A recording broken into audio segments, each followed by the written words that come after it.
That's not all, as we'll also give you a whopping £30,000 in tax-free cash to spend however you like. For another chance to win, text WIN to 63225. One entry costs £2.50 plus one standard network rate message. Or text BONUS to 63225. 5 entries cost £5 plus one standard network rate message. Go to gbnews.com/win. Entries start at £2.50. Call 0903 686 3232. Calls cost £2.50 plus your network access charge. Or post your name and number to GB16 PO Box 8690 Derby DE1 9TT. UK only. Entrance must be 18 or over. Lines close at 4 p.m. on the 31st of October. Please check the closing time if listening or watching on demand.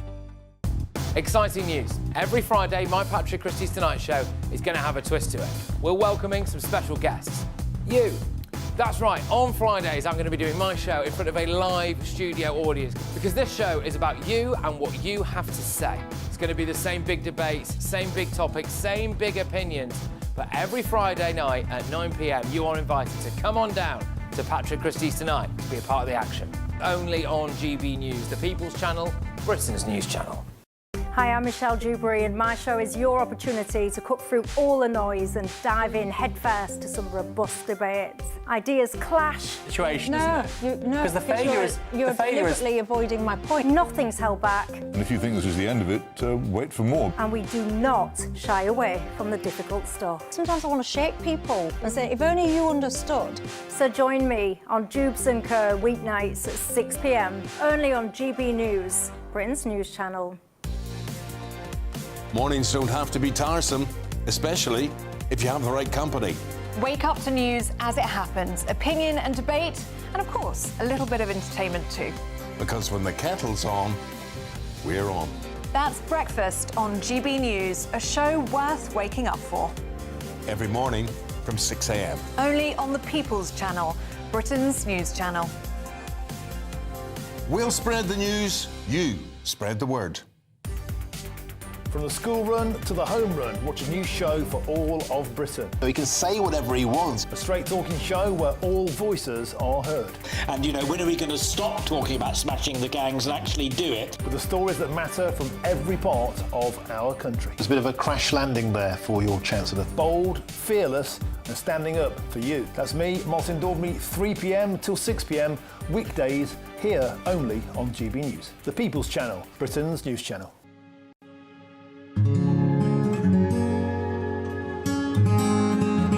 I think for far too long in this country, millions of people felt as though they weren't represented at all by the establishment media. GB News was needed because there literally was no other voice. Everyone was saying the same thing. GB News exists because there is a desperate need for fearless journalism that puts the people first. GB News came on the scene as a disruptor, and it has always been a disruptor ever since. The mainstream is all about keeping the status quo as it is, ticking along quite nicely. They don't want to ask difficult questions. But journalism is journalism at the end of the day, and we're not here to serve any masters. Our masters are our audience. Charlie Peters, he gave a voice to the victims of grooming gangs, and now, of course, it's led to a national inquiry. GB News exists to make sure those concerns are put forward and people feel as though what they want to ask is put to those in power. We don't take orders from anyone. We ask the questions our viewers and listeners want answering. I know what's actually being discussed by my family and my friends. Us ordinary, hard-working British people have had enough. We've had enough. They're fed up with the same old establishment nonsense. Everything that we do is opening up conversations that others are afraid to go at. Why are you illegally bringing people into Britain? That is our job. Our job is to get to the truth. If it's important to you watching or listening at home, then it's important to us as well. That's what makes us the fearless champion of Britain.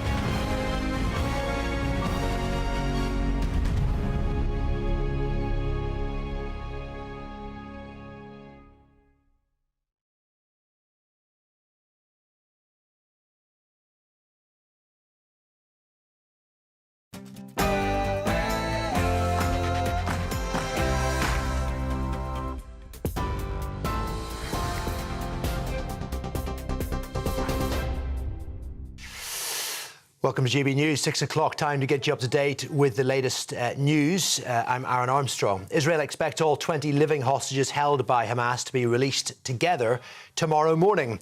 A spokesperson for the government says they will be delivered to the Red Cross before being transferred to the Israeli military. They will then take them to southern Israel, where the hostages will be reunited with their families. However, Hamas is insisting 7 Palestinian leaders should be freed in the hostage-prisoner swap, although Benjamin Netanyahu's office has confirmed it won't release Marwan Barghouti, a prominent Palestinian prisoner who is serving multiple life sentences.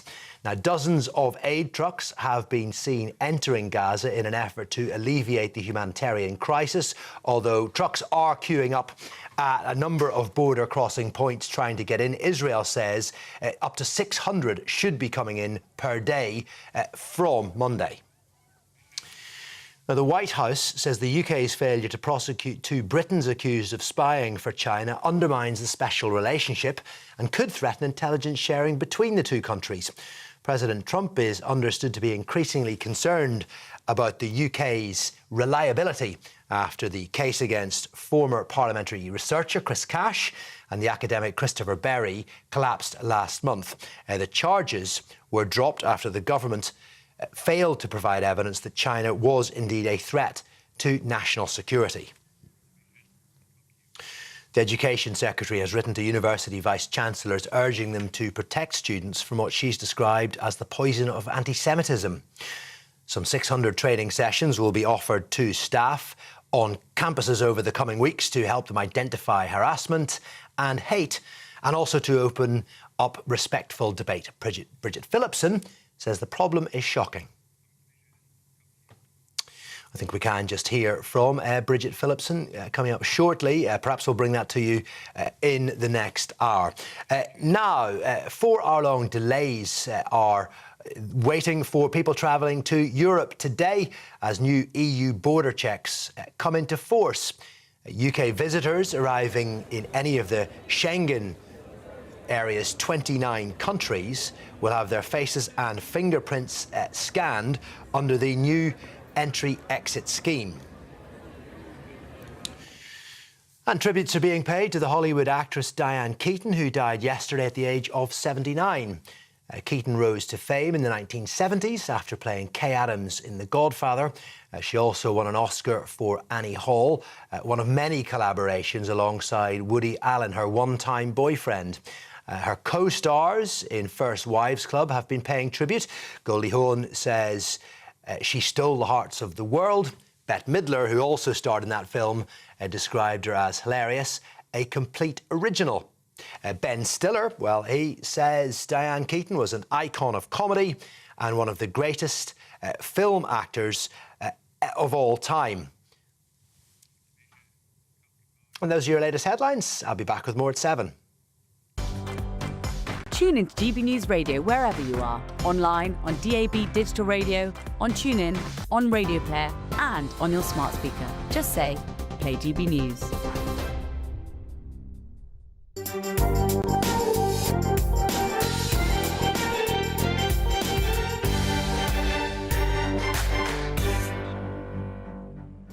Good morning and welcome to the Camilla Tominey Show on GB News, back in the Westminster studio after 2 weeks of conferences. It's been another historic week with the prospect of a lasting peace in the Middle East on the table thanks to Donald Trump. Education Secretary Bridget Phillipson will join me in the studio. What's the government doing to crack down on anti-Semitism in Britain's schools and universities? And of course, as the Chinese spy scandal deepens, why did the government refuse to call China an enemy? I'll also be speaking to Shadow Foreign Secretary Dame Priti Patel after Kemi Bade not grabbed the headlines with her promise to abolish stamp duty. Is she still at risk of no one actually paying attention to her party? The co-founder of Hong Kong Watch, Benedict Rogers, will also be here. What threats does China actually pose to our country? And is the spy scandal enough to bring down Sir Keir Starmer's government? And the pollster Scarlett Maguire will be here to give us the state of play at the end of a busy party conference season. As ever, we've got another 90 minutes of punchy politics to come, so do not even think of going anywhere.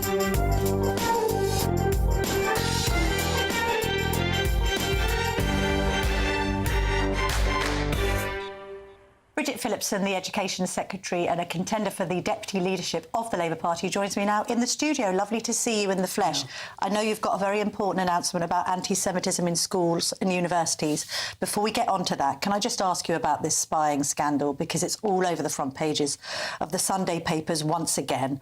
The government said no ministers were involved in deciding evidence in the case, but did Keir Starmer or any other ministers know what was going on before the case collapsed? Because if they didn't, it just suggests that Jonathan Powell, the National Security Advisor, is doing what he wants without any oversight by the Prime Minister. So these are decisions and matters for the Crown Prosecution Service, who take decisions about whether or not to proceed with the prosecution. It's worth just pointing out that because this took place back in 2023, it was on the basis of the legislation in force then. We now have the National Security Act, so the law has moved on in order to allow for prosecutions. But this ultimately was a matter for the Crown Prosecution Service. We are very disappointed that the prosecutions didn't proceed, but that is unfortunately where we are. But we've had various different people, including our own security services, including Simon Case, who is in charge of the civil service, saying that the government intervened in this case so that the case collapsed by not suggesting that China could be described as a threat. They carry out cyber attacks, they steal IP, they have secret police stations spying on Hong Kong dissidents, they have bounties on the heads of Hong Kong dissidents, and indeed they sanction members of parliament. In what world is China not a threat?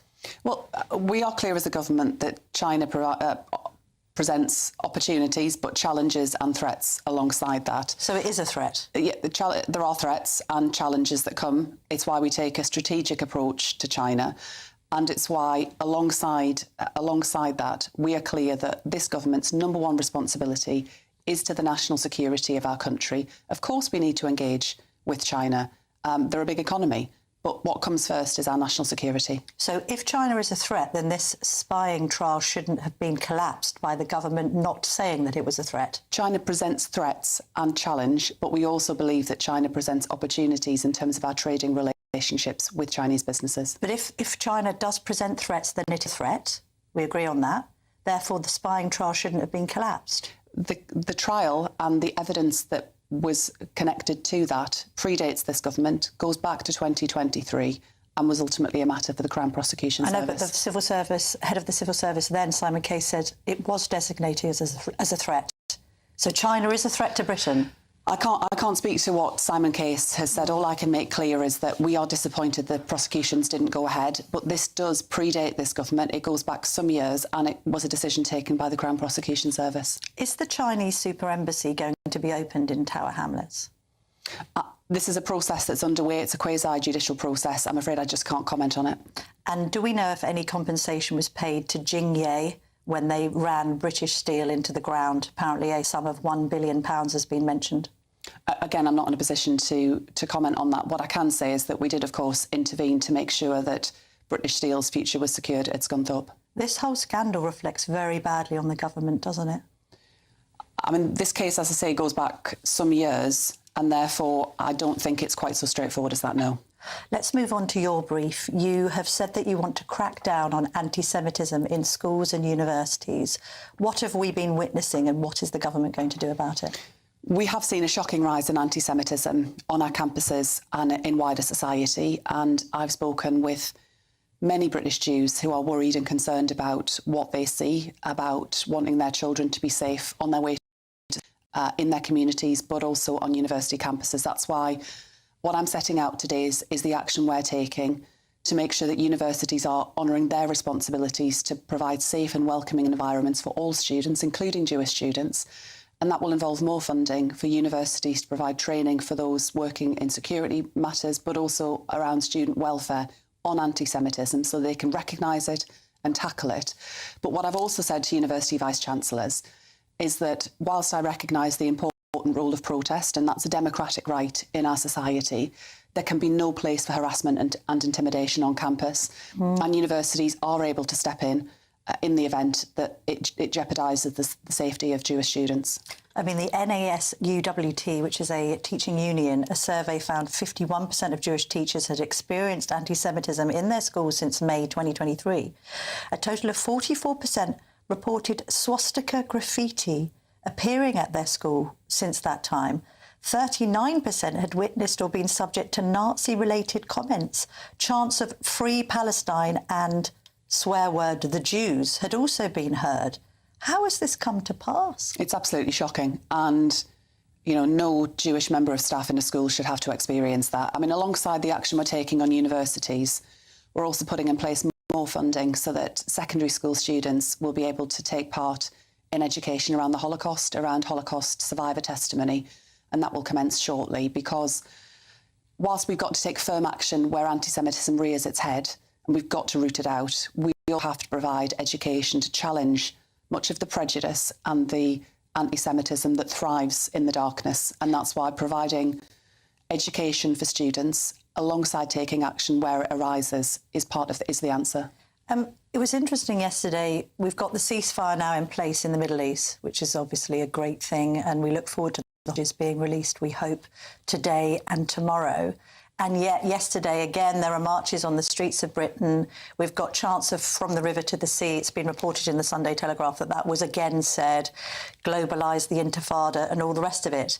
Why are these marches now taking place when a ceasefire has already been agreed? Look, people feel very strongly about the conflict and about the suffering that they see, and I feel that too.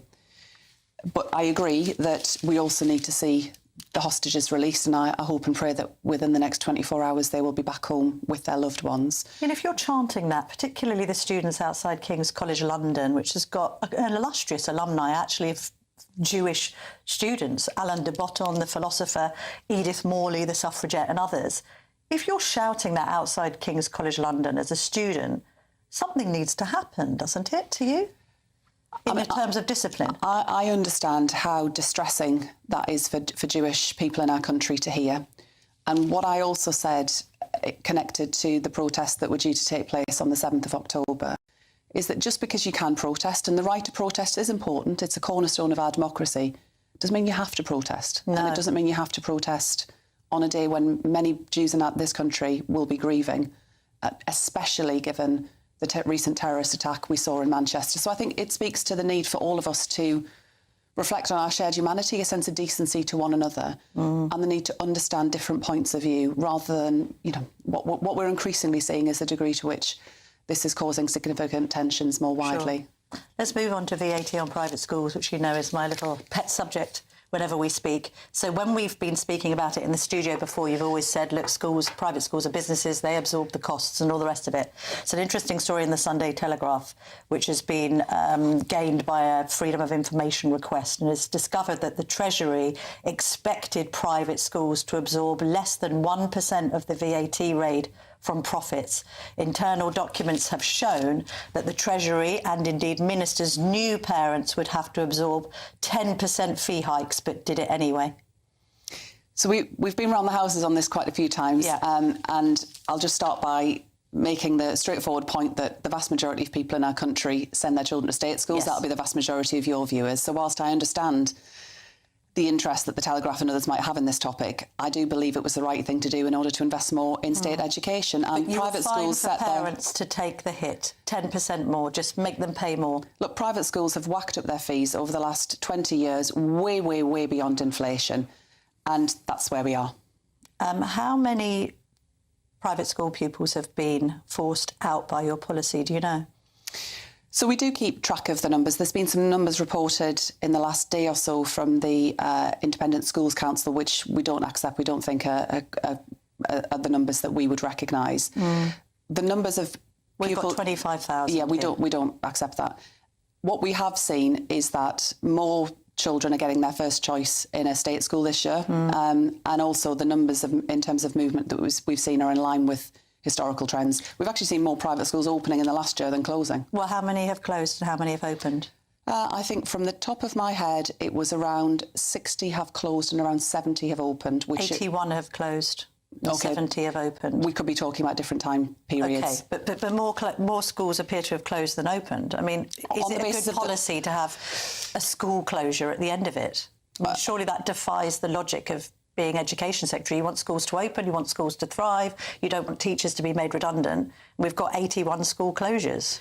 I don't know what the time period is for that, because every year we see significant numbers of private schools closing and more opening. That's always been the case. That's consistent with what we've seen over many, many years. And that's because, you know, as you say, private schools are businesses. They're competing for places. They make an offer to parents. If parents don't choose to buy what they're selling, then, like any business, they make decisions. Well, maybe they can't afford to buy what they're selling because VAT has been added to the fees. Well, it's, you know, in a market economy, people can make choices about how they spend their money. If they choose not to buy a product or a service, then the business has to adjust their model. That's the way it works. Why would you make a better deputy leader of the Labour Party than Lucy Powell? So I'm standing because I want to unite the Labour Party to deliver change, but also I'll be a campaigning voice at the heart of government. I've got a strong track record of getting things done that Labour members appreciate. You know, expanding free school meals. Actually, VAT on private schools is rather popular with Labour Party members. And with the public as well, actually. It's very popular with the public. And alongside that, taking action on child poverty, and tackling child poverty is my #1 priority during this campaign. Are you committing to force the government into scrapping that two-child benefit cap? Because you have spoken about that in some of the interviews you've given. Yeah, so I'm leading the work across government on this, and what I'm seeking from members is a mandate to do more on child poverty. The action I've just described on expanding free school meals will lift 100,000 children out of poverty next year. That is big, but there is a lot more that we need to do.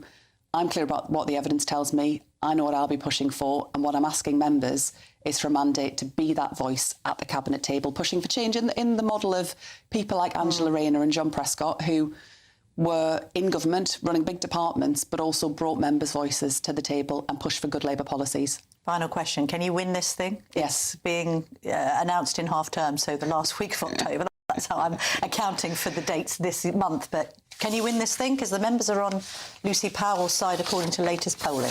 Yes, I think the most recent serious poll that we've got shows that it's all to play for, but also that captures Labour Party members. What it doesn't capture are our affiliated supporters and our big trade unions, and I'm really proud to have the backing of many of our biggest trade unions in this contest. All right, well, good luck with that. Bridget Phillipson, thank you for coming into the studio and speaking to us once again on GB News. Great to see you. Thanks a lot. Thank you.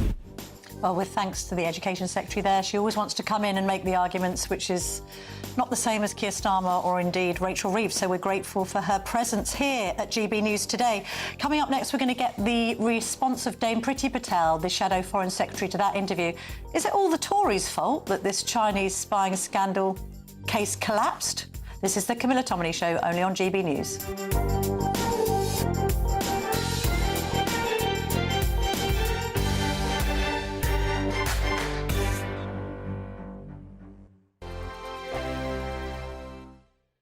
Britain was once the envy of the world. But look around. A nation that no longer knows what it is or where it's going.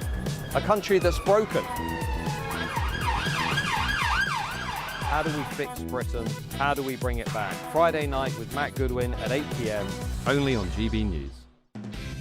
Decisions made in Washington aren't just shaping America, they're shaping Britain too. From migration to global security, from crime to health. Whatever happens in the White House today will be felt in your town or city tomorrow.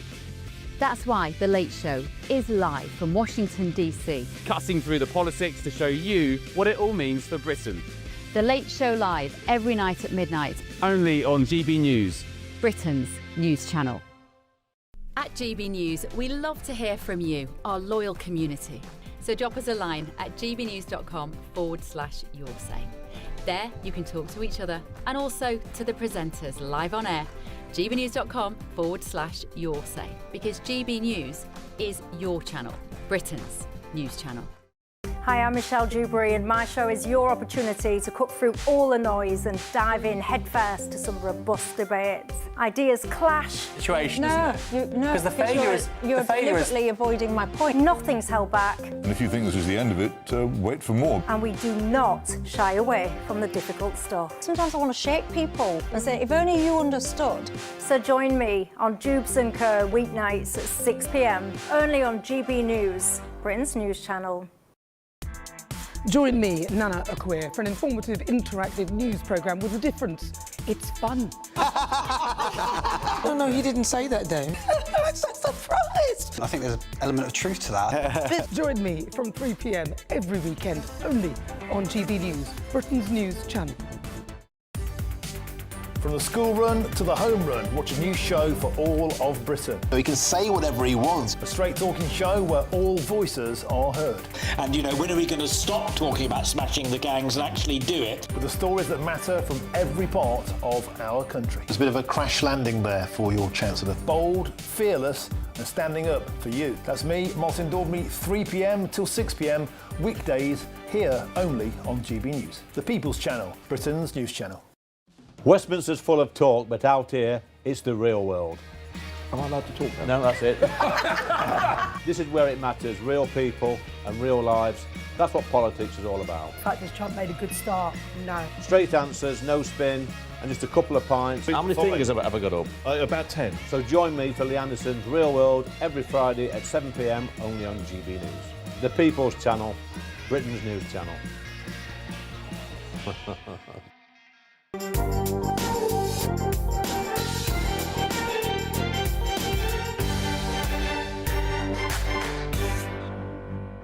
With me now is Shadow Foreign Secretary Dame Priti Patel. Dame Priti, thank you very much indeed for joining me this morning. I've just interviewed Bridget Phillipson. Hi there. I've just interviewed Bridget Phillipson, the Education Secretary, and asked her a series of questions about the Chinese spying scandal. She's then turning it back on the government, saying that this was something that started in 2023 under the Tories' watch, that the CPS, it was a shame that the CPS didn't want to continue the case. Nothing to see here. Well, that's just an appalling line for her to be saying, and clearly she's just toting out whatever line the government has told her to say. The reality is, back in 2023, it was a Conservative government that started doing the evidential work behind the case. And of course, Camilla, as you know, the real problem we have right now is that the government politically intervened, this Labour government politically intervened to stop this trial from progressing. And we now have the Director of Public Prosecutions, Mr. Stephen Parkinson, basically saying that he asked the government and has been asking the government to provide a lot of the evidence for this case to go further, and it's not been forthcoming. So it's on this government's watch, and this government has too many questions now to answer about what it knew, its role, the level of political interference, the role of the National Security Advisor, the role of literally the Permanent Secretary to the Foreign Office, Keir Starmer's role, who has made decisions, and why are government ministers basically standing up in Parliament, going on television and saying it's nothing to do with them. It strikes me we've got a scrutiny shirking government, and this is completely irresponsible when it comes to the national security of our country. You mentioned the National Security Advisor there, Jonathan Powell. He's the one who seemingly was reluctant to describe China as the enemy or a threat. Bridget Phillipson in this studio has said that China is a threat, which then begs the question of why that government didn't say so when it needed to in response to CPS requests. But let me put it this way to you, Dame Priti. If Jonathan Powell was acting on his own, then what does that say about the lack of scrutiny higher up? Ministers must have known what Jonathan Powell was doing in relation to this case, mustn't they? Absolutely. And look, I was Home Secretary for just over 3 years, and the fact of the matter is ministers do sit at the National Security Council. Ministers do read a lot of the classified information. So I'm afraid this government is digging its hole even deeper right now by making these types of spurious remarks that Bridget Phillipson has done so this morning.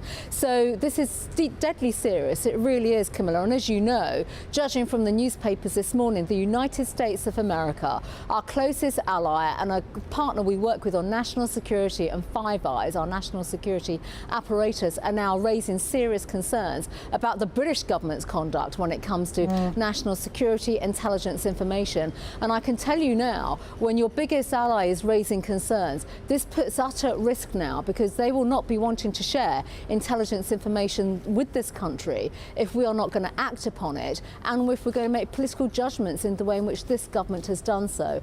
And I think also on top of this actually undermines our national security apparatus. You might have seen the reports this morning. There is this proposal for this new Chinese super embassy, which Labour ministers, Labour Secretary of States have all been crowing about and backing. The current Foreign Secretary, the ex-Home Secretary, and the previous Foreign Secretary signed letters saying they support this embassy. And yet, in doing so, we now know that our intelligence services, MI5, MI6, GCHQ, they were not weren't even allowed to put evidence forward and information forward to that planning application as to why this was a real threat and why this embassy should not go ahead. Having said all that, Dame Priti, the Conservatives have had a bit of a checkered history when it comes to China too. We had David Cameron and George Osborne accused of cozying up to China with the so-called golden era of relations. I vividly remember Xi Jinping being invited over for a bells and whistles state visit. The problem really is whether or not you think, as well as the government, China is the enemy and a threat. Tell me categorically what you think to this question, and I'll put it in a very straightforward way. First of all, is China, and should China be classed as an enemy? Well, first of all, Camilla, let me tell you something now. I was Home Secretary for just over 3 years, and they were a threat, and they are an adversary, and they are an enemy. End of story. You know, it was Conservatives in government that brought forward the National Security Act, revised the Investigatory Powers Act, put forward everything to do with the National Cybercrime Centre because of the level of threats that were coming from China. We changed the law. We brought in the National Security Investment Act of Parliament because we discovered all sorts of things about Chinese state-run organisations and entities acquiring and buying British companies. Some of these companies had a lot of data-sensitive information. We were the ones that acted upon this. So there should be no illusion here. It was the Conservatives, and I was part of that government, that took forward the Acts of Parliament, put forward the changes that were needed. I was the Home Secretary that looked at the revision around the Official Secrets Act, did a hell of a lot of work on national security. So I'm not going to take any lectures from anybody on this. At least of all, a Labour government that, quite frankly, have been involved now in disrupting a judicial process, all because they're too busy bending the knee and kowtowing to China. You've also made a really important point, Camilla, which is about the economic relationship. We've always had an economic relationship with China. The British public buy goods from China. That's a fact of life. But when it comes to the national security of our country, the role of the government is to ensure that we undertake and bring forward the right kind of protective measures that keep our country safe. You've already heard me speak about our partner, the United States, our intelligence and security agencies. That apparatus keeps us safe. But Dame Priti, we have to now agree, like many things actually, David Cameron and George Osborne were woefully naive when it came to their relationship with China back in the day. They got it wrong. It's all very well saying what the Tory government subsequently did. That was a different time, Camilla. I know, but now we're in a situation where the Chinese... But we're in a situation where, after 14 years of Tory rule, the Chinese own a huge amount of our key national infrastructure. They own water boards, they own electricity boards, they owned British Steel and ran it into the ground. This did all happen under the Conservatives' watch because we had this strange era where Cameron and Osborne extremely naively thought there was nothing particularly wrong with this Chinese partner that happens to be communists. Well, let me just say something to you. I agree with you completely. I mean, it's a communist-led state. They're at the heart of the axis of authoritarianism. They're doing absolutely terrible things around the world. Their record on human rights is appalling. We understand that. We know that. We actually acted on that in government. You know, I'm not going to comment about previous eras, which, by the way, during that period you're referring to, countries around the world in the West had a totally different relationship with China.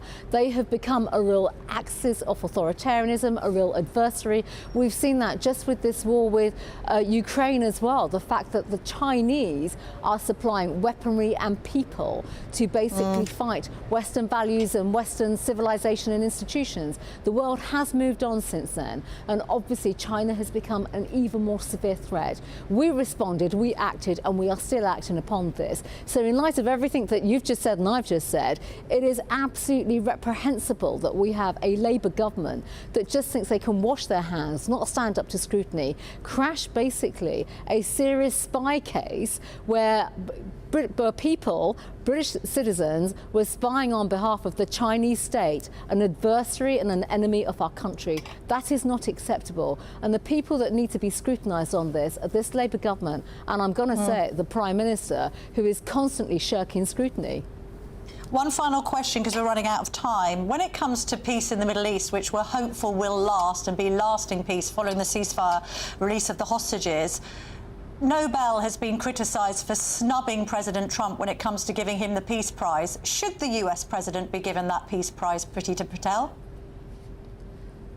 Well, I absolutely think so, on the basis that he's done a great deal to use the office of the President of the United States to convene, to bring people together and to bring warring parties together. Now, that is absolutely right. It is commendable. But let me just say this, Camilla. We are still at a very fragile state right now. We're only at the early phases. I think tomorrow will be a very difficult day for everyone to view hostages being released, also prisoners being released as well. We don't even know what the next phases are going to be in terms of peace and stability, security for Gaza, Hamas being completely disarmed.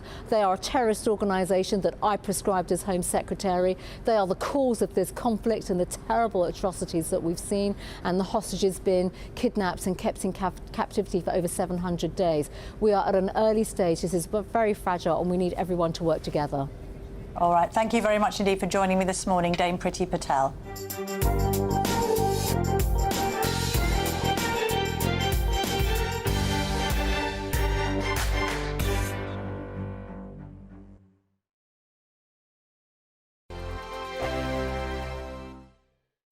Hello again and welcome to your latest GB News weather update from the Met Office. Whilst high pressure will keep it generally dry for most of us through the coming week, there will be a lot of low cloud. That means it will be gloomy at times, with the best of any sunshine, generally speaking, across the north and the west of the UK.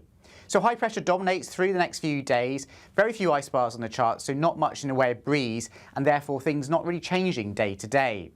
Through this evening, we will see generally cloudy skies developing across most of England and Wales, the best of any clear breaks in the west. And here we could see one or two fog patches, but these are most likely, I think, across parts of Scotland by the morning. With that cloud blanket coming in across England and Wales, it won't be as cool as it was last night, temperatures generally holding up into the high single figures for most. But across parts of Scotland where the skies stay clear, we could see temperatures fall low enough to give a touch of frost in some rural areas first thing. Otherwise, some fairly dense patches of fog, particularly across the central belt first thing in the day, but that will slowly lift as we go through the morning. Quite cloudy skies for Northern Ireland and the vast majority of England and Wales too, with some drizzle or light showers here and there potentially too. But I'm hopeful that the cloud will break in a few spots as we go through the course of the day. Western parts of Wales, the far southwest of England perhaps most favoured, but I think the best of the sunshine on Monday will generally be across the far north of England and in particular across Scotland, where it should be a glorious afternoon for most of us. In the sunshine, the light winds will help it feel fairly pleasant for October, 15 or 16 degrees for some. In the south though, under the cloudy skies, feeling relatively cool. Not much changes as we go into Tuesday either. Many parts of England and Wales still pretty gloomy and at times a little bit damp as well. The best of the sunshine for more northern parts of the UK, where Scotland and Northern England should see a reasonable amount. But overall, the cloudy theme will dominate through the rest of this week. Not much in the way of sunshine. Temperatures fairly close to average as well for the time of year. You want to know what's really going on in the corridors of power? Labour don't know what to do with you half the time, and that makes you quite lethal in the chamber. Get behind the headlines with Chopper's Political Podcast. Join me, Christopher Hope, as I sit down with the great and the good of British politics. We'll see where this ruling takes us. These are the stories shaping our nation. Chopper's Political Podcast, available now on all platforms. Listen in and stay ahead. Decisions made in Washington aren't just shaping America, they're shaping Britain too. From migration to global security, from crime to health. Whatever happens in the White House today will be felt in your town or city tomorrow. That's why The Late Show is live from Washington, D.C. Cutting through the politics to show you what it all means for Britain. The Late Show live every night at midnight. Only on GB News, Britain's news channel.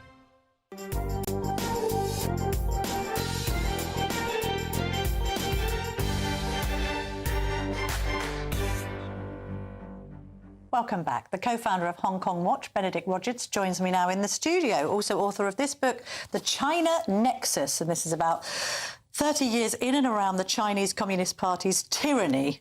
So we know where you stand on the Chinese Communist Party. Where do you stand on this government scandal? Because just to summarise the facts of this matter, 2 people are accused and charged with spying for the Chinese, Chris Cash, Chris Berry.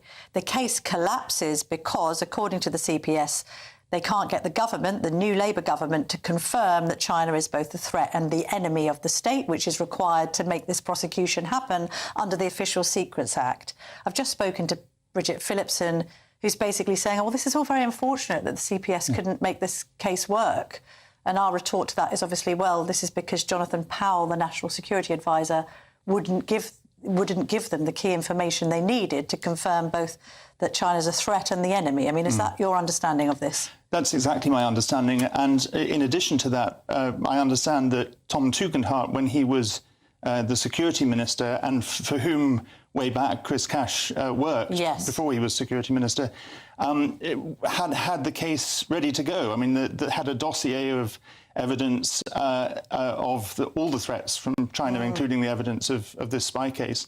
And it's simply that Jonathan Powell and the government refused to provide either a statement or a witness from the government to confirm that. If his national security advisor is operating on his own without the Prime Minister's knowledge, that's in itself a very serious problem. If the Prime Minister did know and he's essentially lying about it, that's an even greater problem. So either way, there needs to be a big debate in Parliament this week. Jonathan Powell needs to explain himself, the Prime Minister needs to explain himself, and probably Jonathan Powell should go. Should resign. I think so. Or be sacked? Or be sacked, exactly. Either. But actually, this started with Cameron and Osborne cozying up to China, having this golden era of friendship with the Chinese, even though lots of people were saying, well, hang on, they are actually communists. You've got to be careful here. 15 years on, China owns most of our key national infrastructure. It's all too little too late, this. The Chinese are in, aren't they? And they're here to stay. We were starting to see a somewhat more robust line, not near enough, but some awareness of both the appalling human rights violations in China itself and the severe threat that China poses to us under Boris Johnson, Liz Truss, Rishi Sunak. Yes. And it feels like this current government has dialed the clock back more than a decade.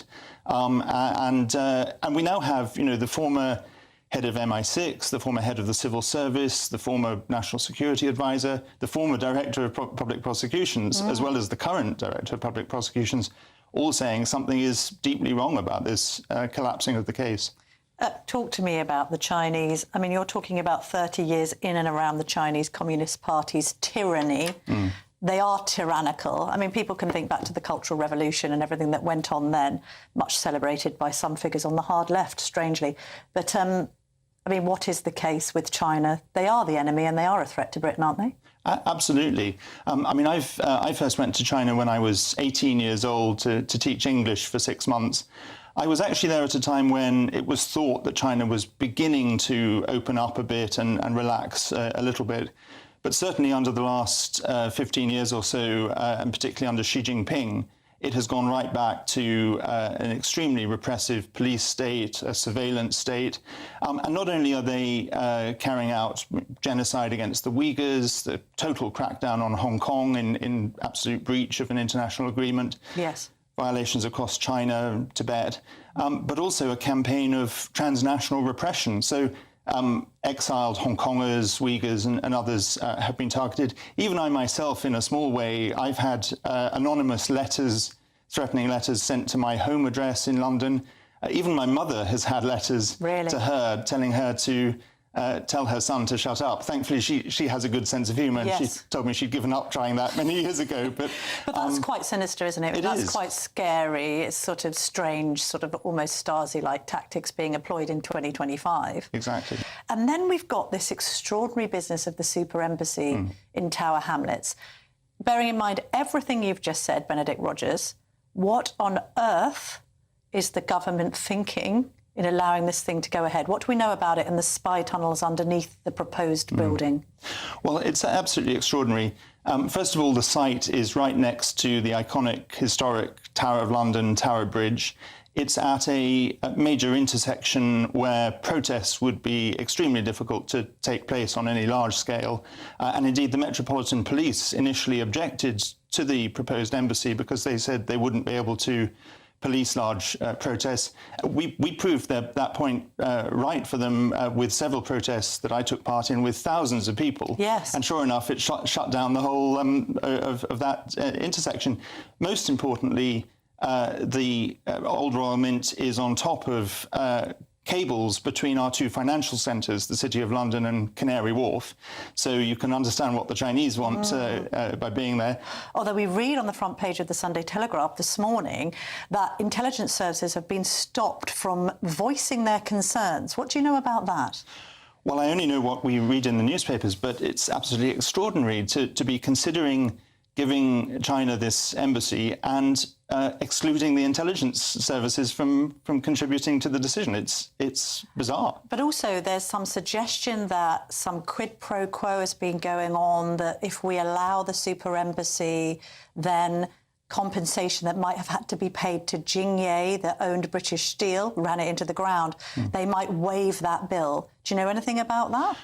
Well, again, that's what I've read this morning. And, I mean, if that is the case, that's essentially bribery. It's China bribing their way into a decision that will compromise our national security even further than this spy case. The building will be an absolute nest of spies, and it will be a hub for transnational repression, for threatening critics of China here. It'll be the largest, if it happens, the largest Chinese embassy in Europe. The country we do really have a special relationship with, and we just had the president on a state visit, the United States. They're expressing, understandably, real concerns and threatening that this could compromise our intelligence sharing agreement with the United States. I mean, it would be extraordinary if the UK prioritised its relationship with China over its relationship with America, having signed a trade deal with America very recently. Absolutely. And then just finally, tell me about this audit. So we were looking into, the government was looking into our relationship with China. Tell me about that, Benedict, and what's happened to this audit, because it seems to have disappeared. Absolutely. So the government, when it was elected, said they would conduct a cross-government audit of China policy, which in principle I welcomed, because too often in the past China policy has not been well coordinated against Whitehall. But they carried out this audit and then mysteriously said, well, it was all classified and private and couldn't be published, and so no one really knows either who contributed to it, what was said, and what its conclusions are. What's the point of an audit if it's completely opaque? Well, I thought an audit was for accountability. Exactly. I mean, one can only presume this is yet another example of the government not wanting to upset Beijing. Benedict Rogers, thank you very much indeed for joining me and speaking us through that whole saga, because it is quite complicated, but my goodness me, you've raised some serious concerns about what on earth the British government is doing right now in relation to China. Thank you very much.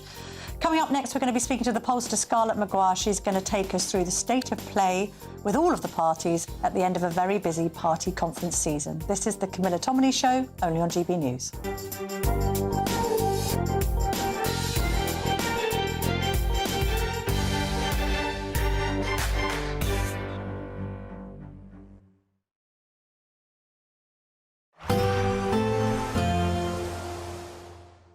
Can't wait to get in that sea. Lovely and warm. Just like the feeling of having great travel insurance. All Clear Travel Insurance sponsors GB News Travel Destinations Forecast. Hello there. If you're heading off to southern Europe in the next few days, there's plenty of dry and warm weather on the way for most of us. Further west, though, there will be some heavy showers, particularly across Iberia, and that's just due to the remnants of Storm Alice that's been affecting parts of eastern Spain over the weekend. So parts of eastern Spain, the Balearics, seeing some heavy showers and thunderstorms on Monday. There'll also be some showers across parts of Sardinia, Sicily, and also parts of Greece as well. But many places will have a fine and dry few days of weather to come with plenty of sunshine. All Clear Travel Insurance sponsors GB News Travel Destinations Forecast. At GB News, we love to hear from you, our loyal community. So drop us a line at gbnews.com/yoursay. There you can talk to each other and also to the presenters live on air. gbnews.com/yoursay, because GB News is your channel, Britain's news channel. Hi, I'm Michelle Dewberry, and my show is your opportunity to cut through all the noise and dive in headfirst to some robust debates. Ideas clash. Situation, no, isn't it? No, because the failure is you're deliberately avoiding my point. Nothing's held back. And if you think this is the end of it, wait for more. And we do not shy away from the difficult stuff. Sometimes I want to shake people and say, if only you understood. So join me on Jubes & Co. weeknights at 6 p.m, only on GB News, Britain's news channel. From the school run to the home run, watch a new show for all of Britain. So he can say whatever he wants. A straight talking show where all voices are heard. And, you know, when are we going to stop talking about smashing the gangs and actually do it? With the stories that matter from every part of our country. There's a bit of a crash landing there for your Chancellor. Bold, fearless and standing up for you. That's me, Martin Daubney, 3 p.m. till 6 p.m. weekdays here only on GB News. The People's Channel, Britain's news channel. Westminster's full of talk, but out here, it's the real world. Am I allowed to talk now? No, that's it. This is where it matters, real people and real lives. That's what politics is all about. The fact that Trump made a good start, no. Straight answers, no spin, and just a couple of pints. How many fingers have I got up? About 10. So join me for Lee Anderson's Real World every Friday at 7 p.m. only on GB News. The People's Channel, Britain's news channel. You want to know what's really going on in the corridors of power? Labour don't know what to do with you half the time, and that makes you quite lethal in the chamber. Get behind the headlines with Chopper's political podcast. Join me, Christopher Hope, as I sit down with the great and the good of British politics. We'll see where this ruling takes us. These are the stories shaping our nation. Chopper's political podcast, available now on all platforms. Listen in and stay ahead. Britain was once the envy of the world. But look around. A nation that no longer knows what it is or where it's going. A country that's broken. How do we fix Britain? How do we bring it back? Friday night with Matt Goodwin at 8 p.m. only on GB News. No matter the state it's in, this is our nation. Join me, Jacob Rees-Mogg, for a genuine, honest discussion on where we have been, where we are going, and where we are with the people who set the direction. Tune in to State of the Nation every Monday to Thursday, 8 to 9 o'clock, only on GB News.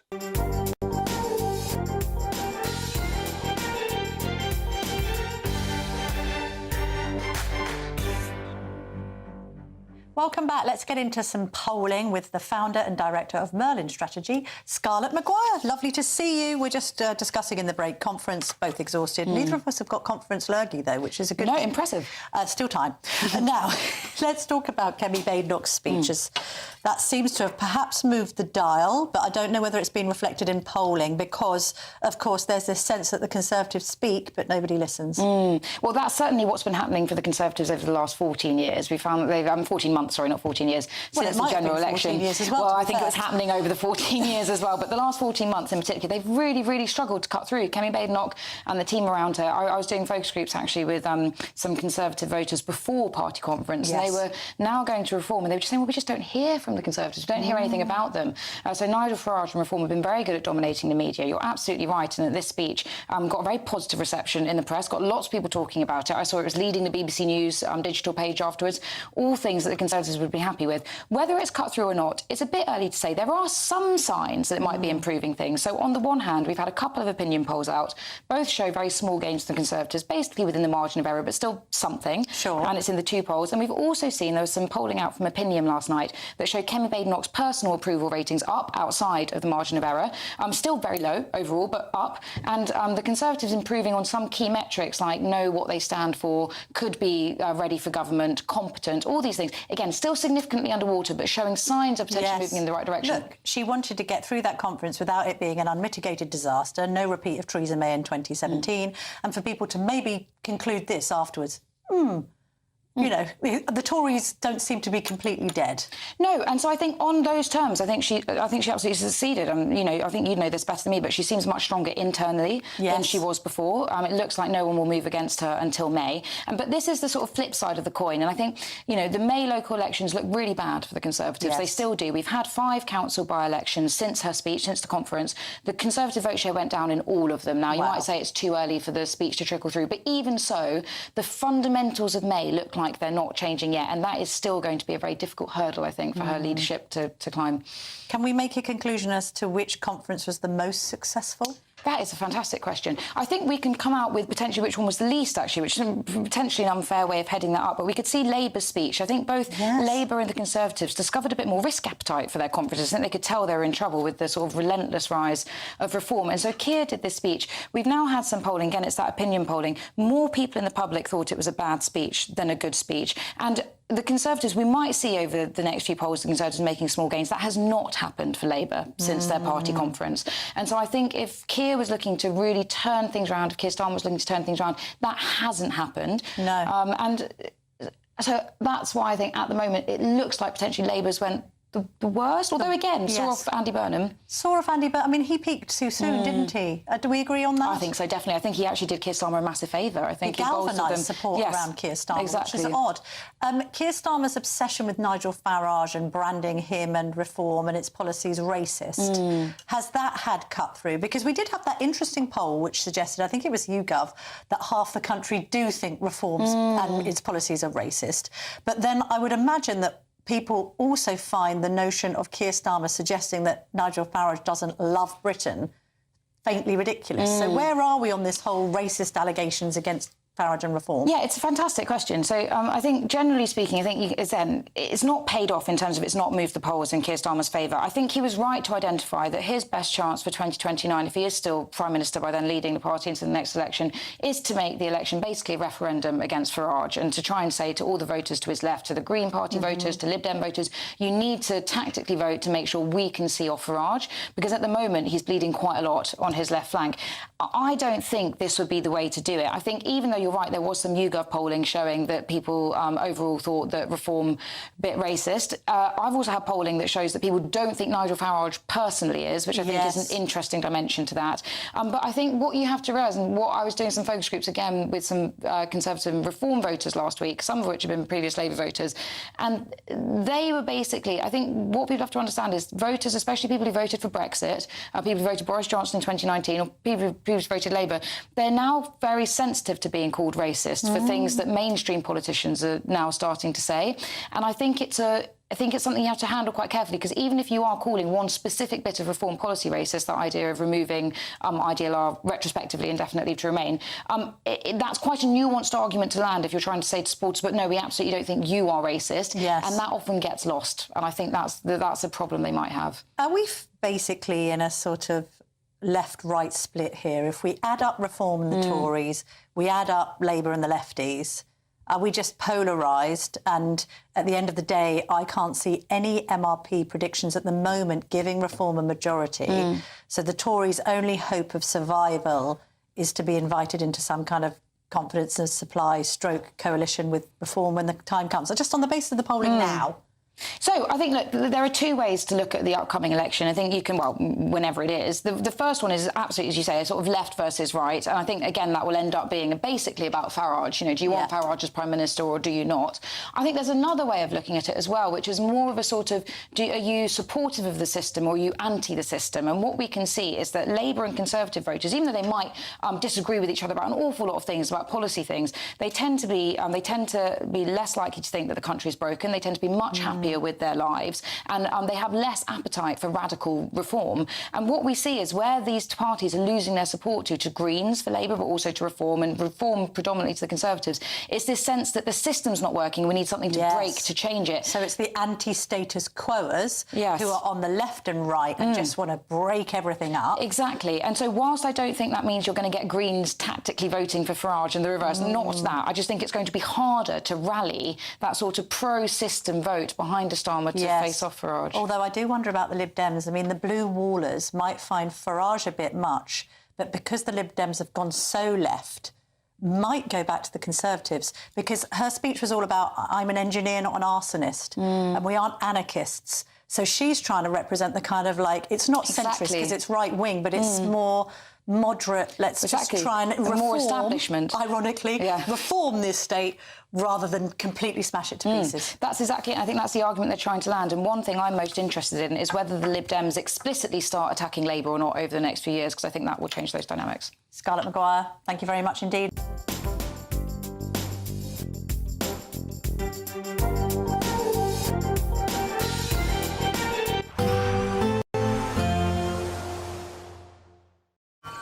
Today, clouds overhead, total zen within. Boxed Solar sponsors the weather on GB News. Hello again and welcome to your latest GB News weather update from the Met Office. Whilst high pressure will keep it generally dry for most of us through the coming week, there will be a lot of low cloud. That means it will be gloomy at times, with the best of any sunshine, generally speaking, across the north and the west of the UK. So high pressure dominates through the next few days. Very few ice bars on the chart, so not much in the way of breeze, and therefore things not really changing day to day. Through this evening, we will see generally cloudy skies developing across most of England and Wales, the best of any clear breaks in the west. And here we could see one or two fog patches, but these are most likely, I think, across parts of Scotland by the morning. With that cloud blanket coming in across England and Wales, it won't be as cool as it was last night, temperatures generally holding up into the high single figures for most. But across parts of Scotland where the skies stay clear, we could see temperatures fall low enough to give a touch of frost in some rural areas first thing. Otherwise, some fairly dense patches of fog, particularly across the central belt first thing in the day, but that will slowly lift as we go through the morning. Quite cloudy skies for Northern Ireland and the vast majority of England and Wales too, with some drizzle or light showers here and there potentially too. But I'm hopeful that the cloud will break in a few spots as we go through the course of the day. Western parts of Wales, the far southwest of England perhaps most favoured, but I think the best of the sunshine on Monday will generally be across the far north of England and in particular across Scotland, where it should be a glorious afternoon for most of us. In the sunshine, the light winds will help it feel fairly pleasant for October, 15 or 16 degrees for some. In the south though, under the cloudy skies, feeling relatively cool. Not much changes as we go into Tuesday either. Many parts of England and Wales still pretty gloomy and at times a little bit damp as well. The best of the sunshine for more northern parts of the UK, where Scotland and Northern England should see a reasonable amount. But overall, the cloudy theme will dominate through the rest of this week. Not much in the way of sunshine. Temperatures fairly close to average as well for the time of year. Today, clouds overhead, total zen within. Boxed Solar sponsors the weather on GB News. There's just 3 weeks left to see how you could be our biggest winner this year. First, you could be driving away with this brand new Benedict Primera motorhome. This luxury vehicle comfortably sleeps 4, has its own fitted kitchen and bathroom areas, and comes complete with fitted awning and bicycle rack. And that's not all, as we'll also give you a whopping £30,000 in tax-free cash to spend however you like.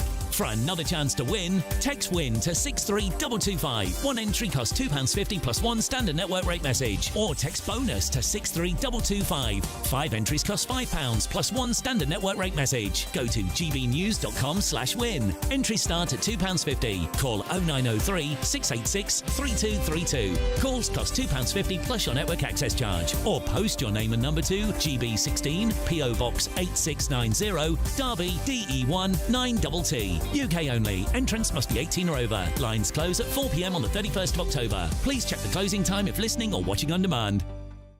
Hi, I'm Michelle Dewberry and my show is your opportunity to cut through all the noise and dive in headfirst to some robust debates. Ideas clash. Situation, isn't it? No, because the failure is you're deliberately avoiding my point. Nothing's held back. And if you think this is the end of it, wait for more. And we do not shy away from the difficult stuff. Sometimes I want to shake people and say, if only you understood. So join me on Jubes & Co weeknights at 6 p.m. only on GB News, Britain's news channel. From the school run to the home run, watch a new show for all of Britain. So he can say whatever he wants. A straight talking show where all voices are heard. And, you know, when are we going to stop talking about smashing the gangs and actually do it? With the stories that matter from every part of our country. There's a bit of a crash landing there for your Chancellor. Bold, fearless and standing up for you. That's me, Martin Daubney, 3 p.m. till 6 p.m. weekdays here only on GB News. The People's Channel, Britain's news channel. Westminster's full of talk, but out here, it's the real world. Am I allowed to talk now? No, that's it. This is where it matters, real people and real lives. That's what politics is all about. The fact has Trump made a good start?